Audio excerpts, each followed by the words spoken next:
আমরা গুঞ্জন শুনেছি ইউনূস সরকার পদত্যাগ করবেন। আমি ইউনূস সরকারকে বলবো, ওই চেয়ারে আপনি নিজে ইচ্ছা করে বসান নাই, ওখানে জনগণ আপনার বসিয়েছে। ওখান থেকে পদত্যাগ করার এখতিয়ার আপনার নিজের নাই। ওখানে যারা বসিয়েছে তাদের অনুমতি ব্যতীত, তাদের আশা এবং আকাঙ্ক্ষার প্রতিফলন ঘটানো ব্যতীত আপনি ইচ্ছা করলে সেখান থেকে চলে যাবেন, এটা আপনার শান এবং মানের সাথে সামঞ্জস্য হয় না। এটা আপনার শান এবং মানের খেলা। জনগণ তারা মুক্তি পাওয়ার জন্য, স্বাধীনতা অর্জন করার জন্য, শান্তি পাওয়ার জন্য, নিরপেক্ষ নির্বাচন উপহার দেওয়ার জন্য, বৈষম্য দূর করার জন্য, গ্রহণযোগ্য নির্বাচনের জন্য আপনাকে ওখানে বসিয়েছে। মানুষ সংস্কার চায়, সংস্কার করাবার জন্য আপনাকে বসিয়েছে।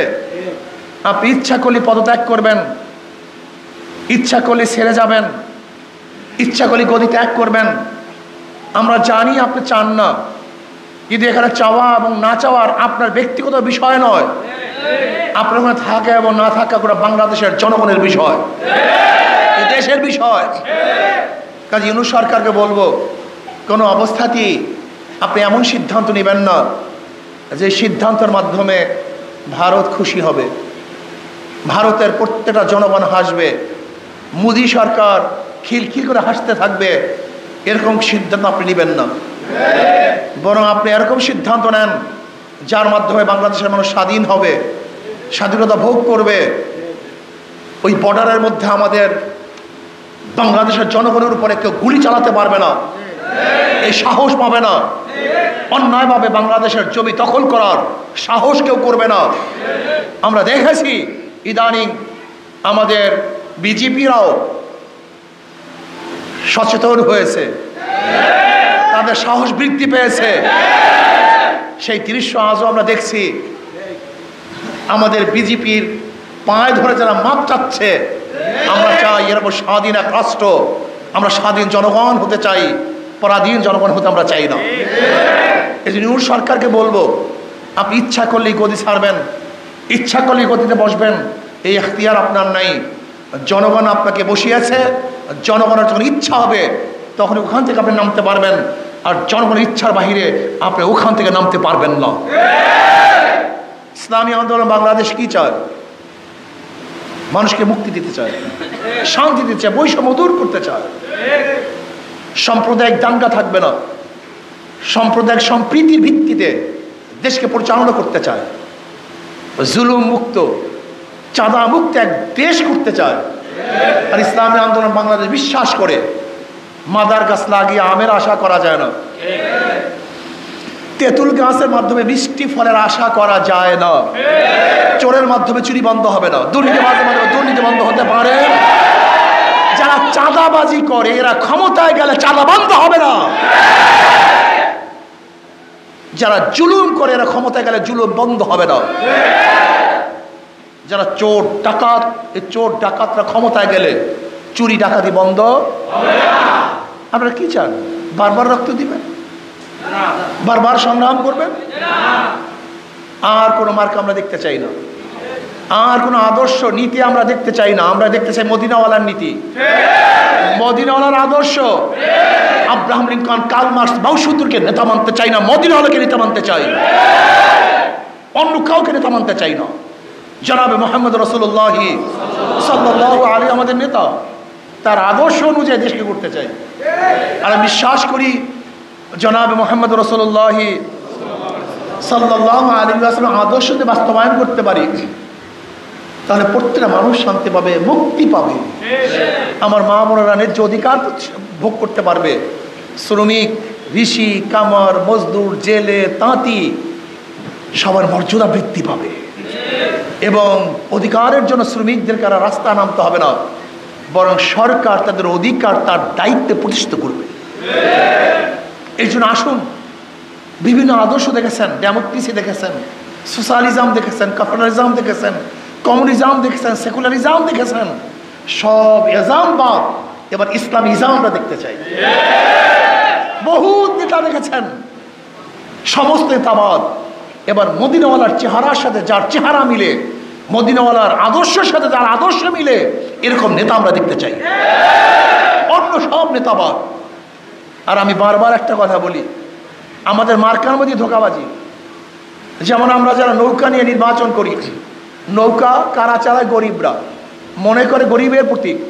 কিন্তু যারা নৌকা নিয়ে নির্বাচন করে তারা নৌকা চালাতে পারে না। ধান কাটা, ধানের শীষ গরিবদের প্রতীক, কিন্তু যারা ধান নিয়ে নির্বাচন করে তারা ধান কাটতে।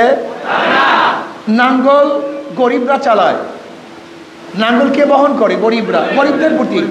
কিন্তু যে নির্বাচন করে সে নাঙ্গল চালাতে পারে না। কুঠার গরিবদের প্রতীক, কাটে কারা? গরিবরা। কিন্তু যারা কুঠার নিয়ে নির্বাচন করে তারা নিজেরা কাটতে পারে না। গরুর গাড়ি গরিবদের প্রতীক, গরুর গাড়ি কারা চালায়? গরিবরা। কিন্তু যে গরুর গাড়ির প্রতীক নিয়ে নির্বাচন করে সে নিজে গরুর গাড়ি চালাতে। বুঝাতে পারছি? সবাই প্রতীক নিছে গরিবদের, কিন্তু কেউ কিন্তু গরিব না। প্রত্যেকে প্রতীক নিছে গরিবদের, কিন্তু কেউ সেই গরিবের প্রতীক নিচে চালাতে পারে না। তার মানে তাদের প্রতীকের সাথে ধোঁকাবাজি আছে।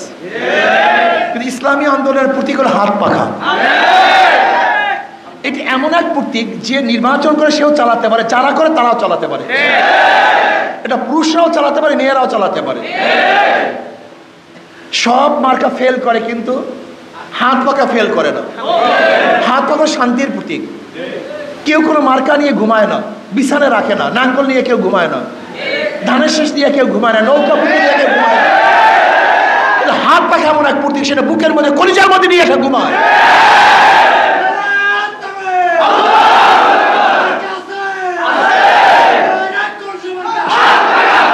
শোনা আরো মজার কথা শোনো। ইসলামী আন্দোলন প্রথমেও ইসলাম মানে শান্তি। ইসলাম মানে কি? তাদের প্রতীকও দেখছেন অবস্থাটা কি? নামেও শান্তি, প্রতীকও শান্তি। যাদের নামেও শান্তি, প্রতীকও শান্তি, এরাই যদি ক্ষমতা যায় তাই বাংলাদেশের মানুষও শান্তি। আমি বিশ্বাস করি আল্লাহ পাক রব্বুল আলামিন আমাদের কথা এবং কাজের সাথে মিল রেখেছেন। ইসলামী আন্দোলন বাংলাদেশ প্রথম থেকে শুরু করে আজও পর্যন্ত কথা এবং কাজে মিল। গতকালকে এক কথা, পরের দিন আর এক কথা। লন্ডনে যাওয়ার আগে এক কথা, লন্ডন থেকে আসার পরে আর এক কথা। বুয়ার কাছে গেলে এক কথা, বুয়ার থেকে বের হইলে ভিন্ন কথা। ইসলামী আন্দোলন বাংলাদেশ রুমেও যা বলে, মাঠেও তাই বলে, গোপনেও যা বলে, প্রকাশ্যে একই কথা বলে।